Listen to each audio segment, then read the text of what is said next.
go past the cave, but I can go down closer to the beach, but everybody's on the other side.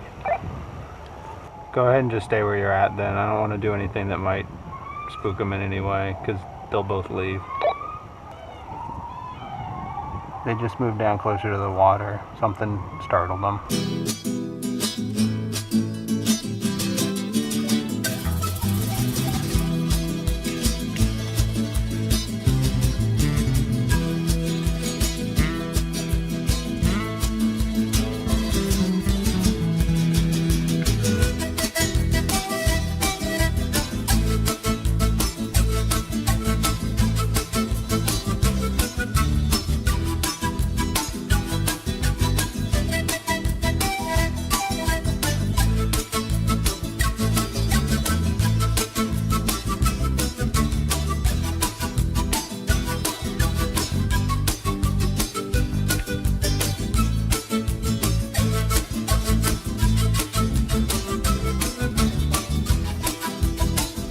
The Chicago Zoological Society has been involved here at Punta San Juan for about the past decade, helping to protect the wildlife at this very important reserve. So our projects focus on everything from capacity building and training of local Peruvians to education programs to some of the field research projects that I've been involved with over that time span. My work focuses around evaluating the health of the various wildlife populations here at the reserve. So we have projects that focus on the South American fur seal, South American sea lion, the endangered Humboldt penguin, many of the different seabird species, the guaneye cormorants, Peruvian pelicans, just a real wide variety of projects that are basically looking to determine whether or not these wildlife populations are healthy and thriving, and then to evaluate the threats and the risks that these populations may be facing so that we can develop better and stronger conservation strategies to protect that wildlife.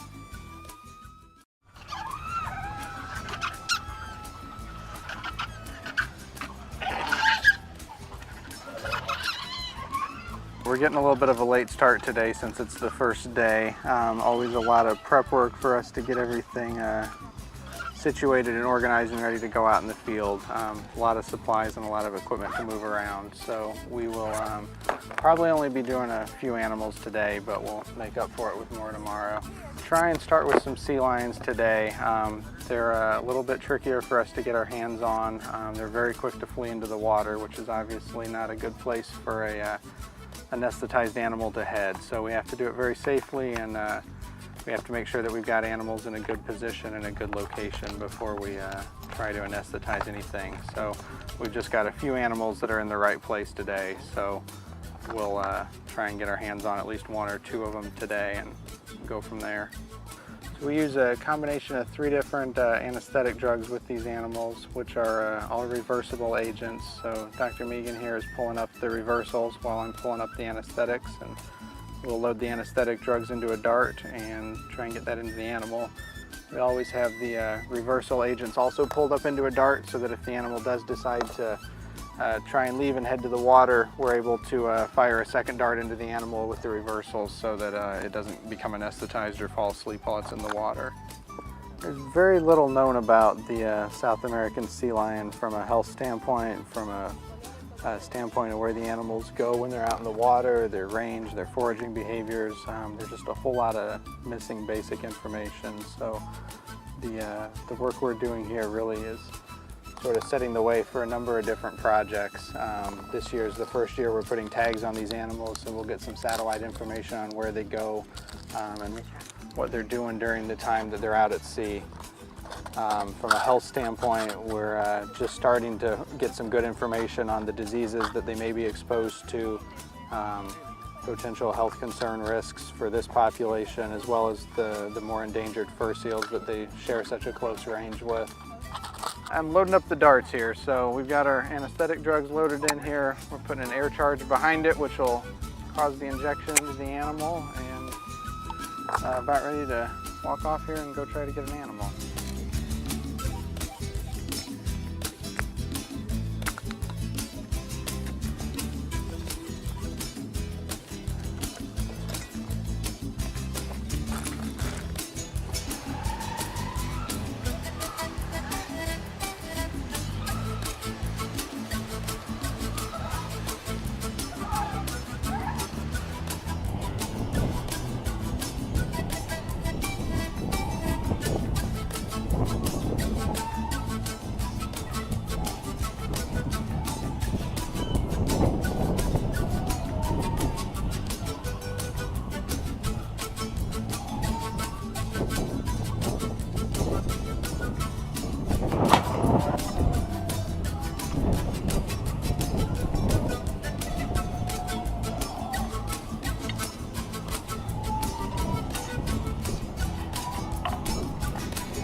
still sitting up on the rock. Is he to the left or the right of that guy?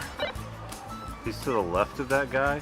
I can't see the dart, and I'm not entirely sure which one he is, but that one on the rock hasn't moved, so I'm assuming he's still behind that.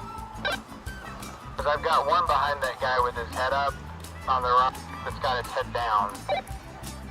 I really think he's out of view for me because of this rock. I do know that if he goes down, he'll go down, his head will be in water. Vamos, vamos, pisen fuerte, vamos, vamos, vamos. Vamos. ¿Dónde? Acá, vamos. De frente, ya, de frente. Stronger than me. Kind of lift him up a little bit.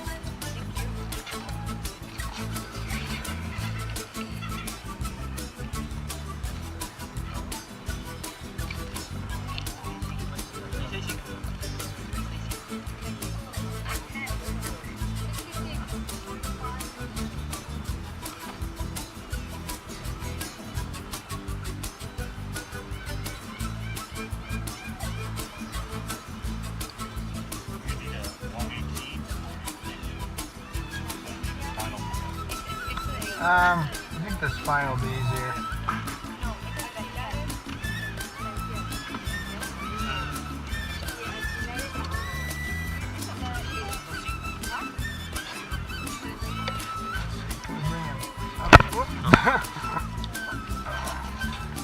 Shoot, right? Yeah, try and pull it out a little bit out there, like this.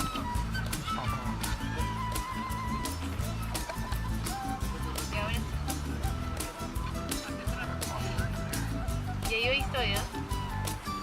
Sí.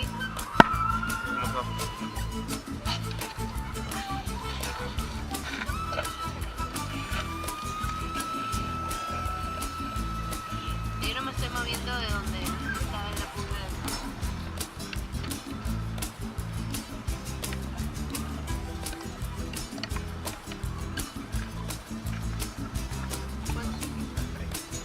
Y hasta la punta de la cola.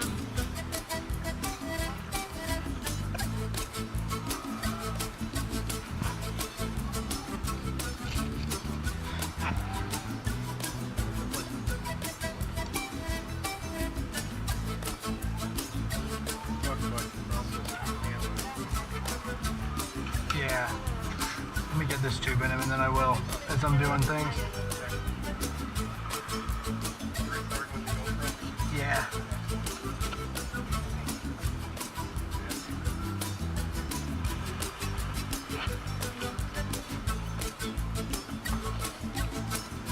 You want me to rub it down? Yeah, if you can.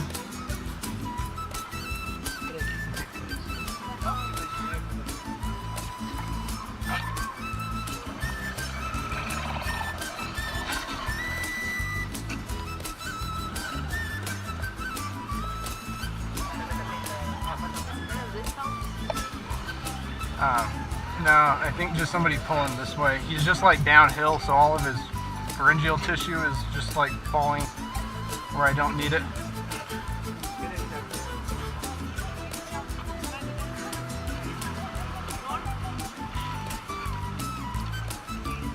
Do you have that headlamp, Susanna? I need his, like his neck and his head just pulled towards me as far as you guys can go. Is that okay? Everything's just sliding downhill.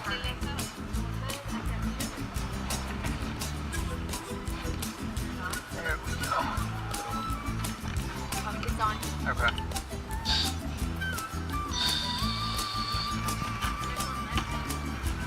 Yes. We just want him perfectly straight is basically all we want. And then can we back this pole out?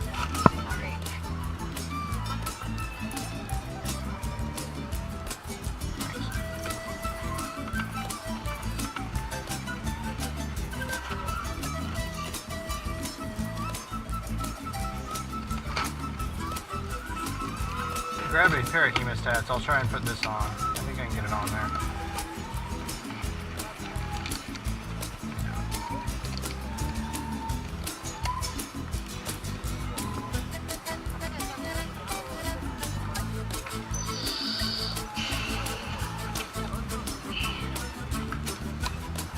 Oh, bummer. I lost it.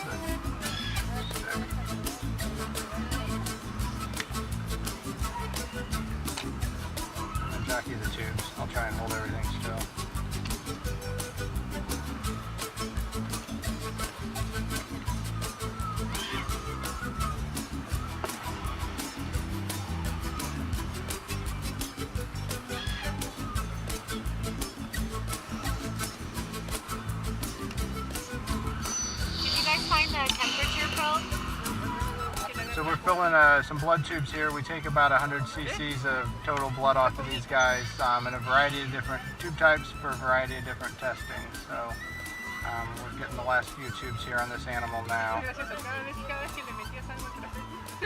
This runs all of our disease testing, toxicology testing, some of the genetic testing that we do, trace mineral analysis, and then just routine markers of health in the form of blood counts and chemistry profiles. So a lot of information off of these samples. That's it? Okay. Let's do samples on this guy so we can get him up and out. All right, someone getting that oxygen tank? We're just finishing up with blood collection here on this animal. These are the last two of about 20 different tubes of blood that we collect on the animal. So this is used for a variety of different disease testing, nutritional parameters, just routine health assessment of an individual animal can provide us a tremendous amount of information on the health of the overall population. Dr. Megan's putting a lidocaine block here on this lower tooth. We extract one tooth from these animals, which we can use for aging purposes to determine for sure how old the animal is. So we'll let this lidocaine block kick in for a few minutes so that the tooth socket is nice and numb and the animal's not going to feel anything at all as we take this little small tooth out. We take the same tooth out on every animal. It's the first one here behind the canine. It's a really small tooth for these animals, and we can actually use that tooth to determine the animal's age. So it provides us a very important piece of information that we don't always have on a wild animal. We usually have about an hour to 75 minutes worth of reliable anesthesia. They're a little light towards the end of that, so if it's not painful procedures or if it's measurements or things like that, we can still do it. But the flipper tags, the tooth, the things that are a little more stimulating, we need to get done earlier. We're collecting a gastric sample on this animal, so we'll get an idea of what's in the stomach. We're mostly focusing on marine biotoxins right now, so the red tide phenomenon, domoic acid, some of the other biotoxins that are produced by algae. We can get a good idea off of the stomach contents of this animal. So there's a few guys right on the back side of that cave, so I was thinking we could let this guy go this way and we could all move over here, try and do those, and then we may be able to come back. There's like 3 sitting over this way, one guy pretty high up on the beach that I think is a good option. We're collecting the last few blood samples on this animal. These are used for a variety of disease testing, nutritional testing, toxicology, genetic samples. A whole host of information can be gained off of a fairly small amount of blood from an animal this size. We take about a total of 20 tubes on these animals, which seems like a lot, but they're big animals and can easily accommodate that. 24 on the left. 24.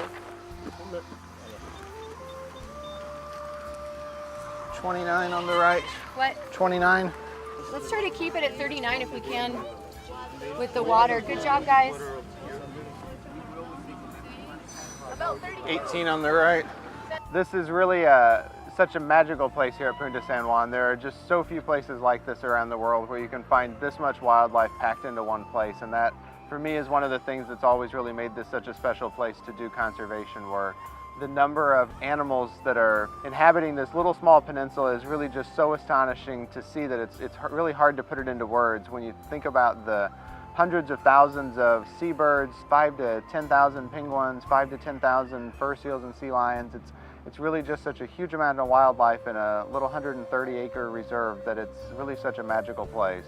Punta San Juan is considered one of the most productive marine sites in the world. That's due to its prime geographical location. It's the place on the coast of the Pacific that's actually closest to the trench, to the marine trench. So that means that from land, you have to just make a very short trip, a feeding trip, in very productive waters, if you're a penguin, a fur seal, or a sea lion, to come back, get food, and be able to raise your young. At Punta San Juan, we focus our research on top predators, such as penguins, fur seals, sea lions, and seabirds. Top predators are great indicators of the health of the oceans. We just finished up with this guy here. This is the 3rd sea lion that we've worked on today, that we're just waiting on him to wake up. He had the reversal agents for his anesthesia a couple minutes ago, so he should be starting to come back to us here pretty quickly. We've got him just on some oxygen right now while we're waiting for him to fully wake up. You can see he's got the tags in place on his flippers now, so we know for sure which animal this is from a distance, so we can continue to monitor this guy over time. These South American sea lions are a lot more difficult for us to work on than the fur seals. It takes us a lot more time to get our hands on one of these animals. We have to use a dart to deliver the anesthetic drug to put these animals under anesthesia where we can work on them. This is probably about a 3 to 4 year old animal that we've got here, so pretty young. He's about half the size of what he'll eventually grow into when he's a fully mature male. So he looks awfully big while he's sitting here, but this is actually kind of a little guy. We worked on one earlier today that was about almost 100 kilograms heavier than this one. So we're waiting on this guy to wake up from anesthesia. You can see he's starting to breathe a little faster. He's starting to have a little bit of a gag reflex from the tube we have in his airway to help him breathe and to deliver oxygen to him while we're waiting for him to wake up. Got the bite block in place here just so he doesn't bite the tube, and we're gonna take this tube out here in just a second. There we go. The recovery period with these animals is a little bit nerve-wracking at times. They're a little bit prone to stop breathing when that airway tube is first taken out, so we really like to keep a close eye on them right after we take that tube away and provide a little bit of stimulation to just keep them sort of waking up and continuing to breathe well. There's a really nice breath right there, so that's what we like to see. One of the trickiest things about anesthetizing any sort of pinniped, fur seal, sea lion seals is the closeness that you work to the water. And obviously one of the things that we definitely don't want to have an animal do when it's a little bit sedate or starting to be anesthetized is to run into the water. So we always pull these animals up away from the water when we're working on them. You can see the stretcher here that we moved this guy in, and when he's fully awake, he'll sort of slowly make his way back to the water, but that ensures that he's got coordinated movement and is able to really make his own way down there rather than ending up in a situation where he just sort of rolls into the water when he's not quite ready.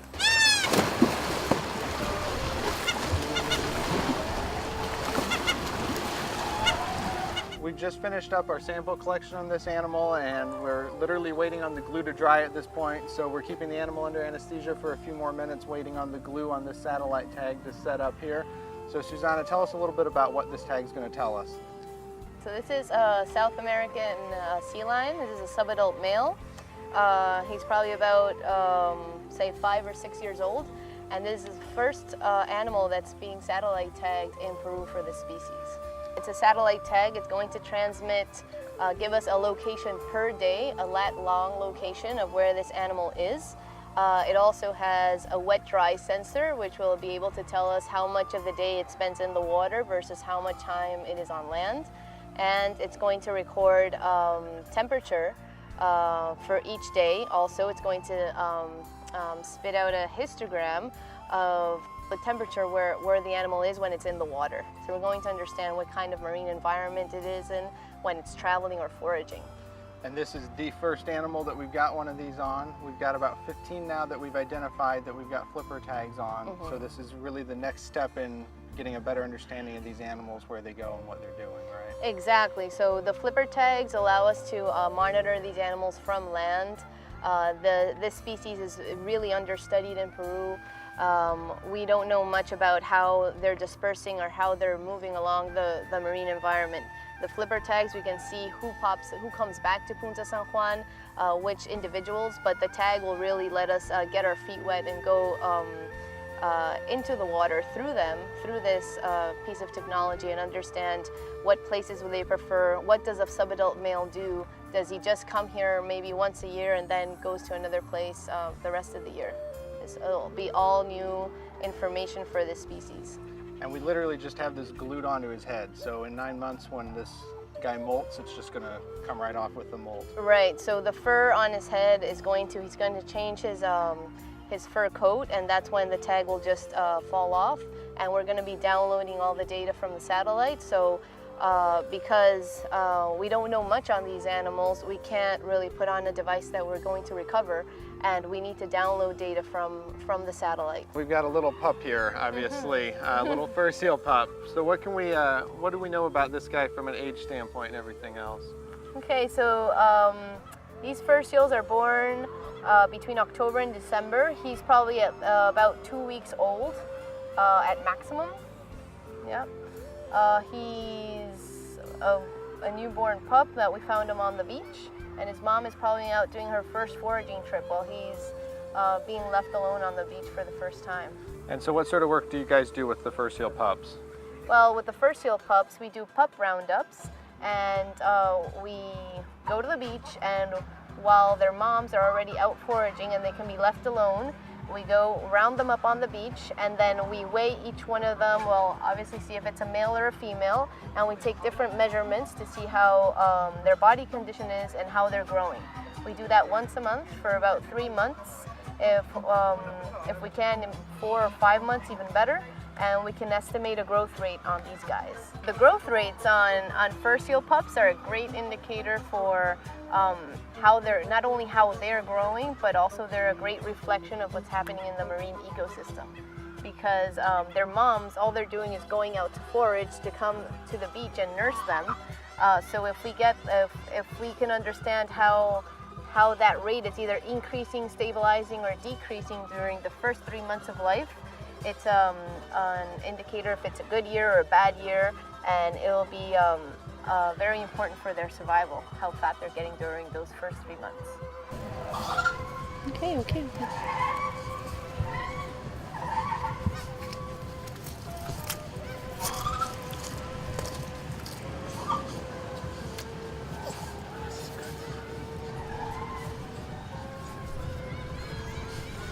Hey, stop squirming.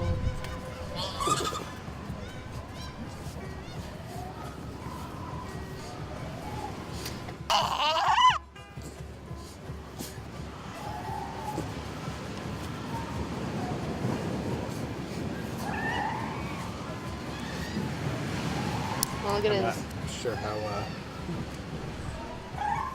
good of a. this is gonna come out. Yeah. We've just finished up our veterinary exams with this animal here, so we've started doing some vet exams in conjunction with the pup captures. This guy's a couple weeks old. We take a variety of blood samples, tissue samples, some swabs to get a better idea of what the general health of the young pups are as a reflection of their mothers and the health of the overall ecosystem. These guys, it's great to understand their medical condition and see how well they're going to survive for the most critical time of their life. That's the first 3 months, and then we're going to keep on rounding up pups like him, flipper tagging each one individually, and we'll know how individuals grow over time, which is a very special piece of information to understand how fur seals are doing under different environmental conditions. This little guy here looks very healthy. He's just had his exam that we finished up. He's in good body condition. He seems to be a very robust, strong, active pup, although he's kind of snoozing and dozing a little bit with us here in the sun now that we're done with his exam. We'll get him back over to his area here pretty soon. This one was not with the mother at the time that we picked him up. The mom's probably out on a foraging trip right now, gathering food, and this guy was just left on his own for a few hours while she's out, so he'll have... He's probably pretty happy to be with someone Yes. while his mom is away, yeah. But it's amazing. She'll be back probably today, maybe tomorrow, and call him and they'll get right to nursing. It seems to be a really good year for them.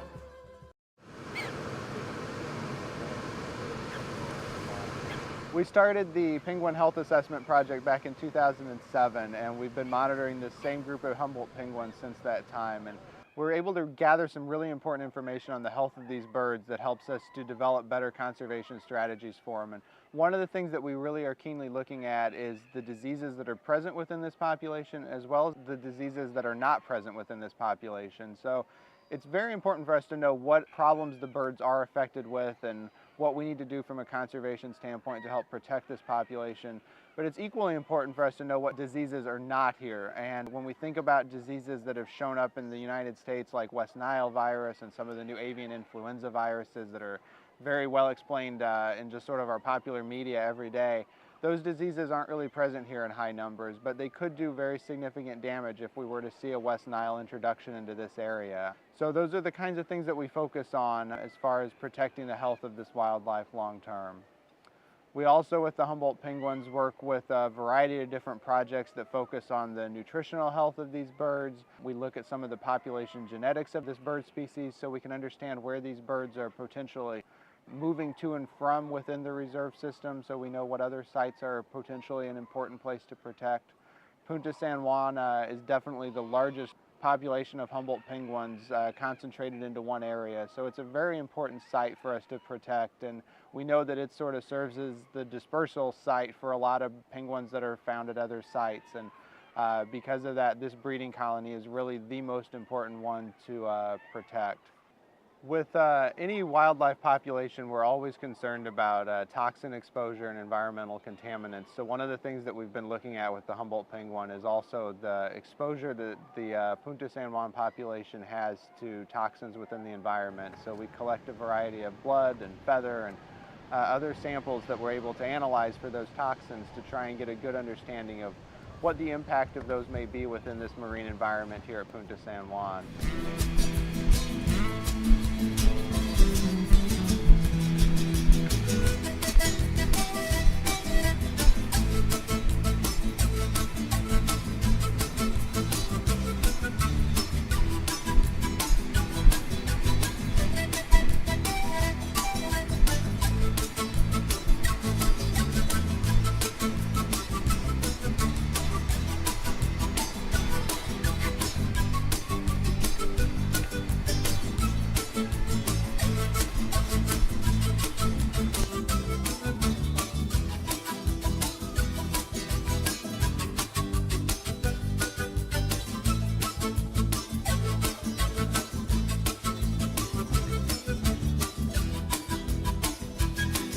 Our mission at the Chicago Zoological Society is to inspire conservation leadership. Uno, dos, tres. An important aspect of CZS's involvement here in Punta San Juan is to help to train biologists, veterinarians, and a variety of other professionals in some of these projects that we're involved with.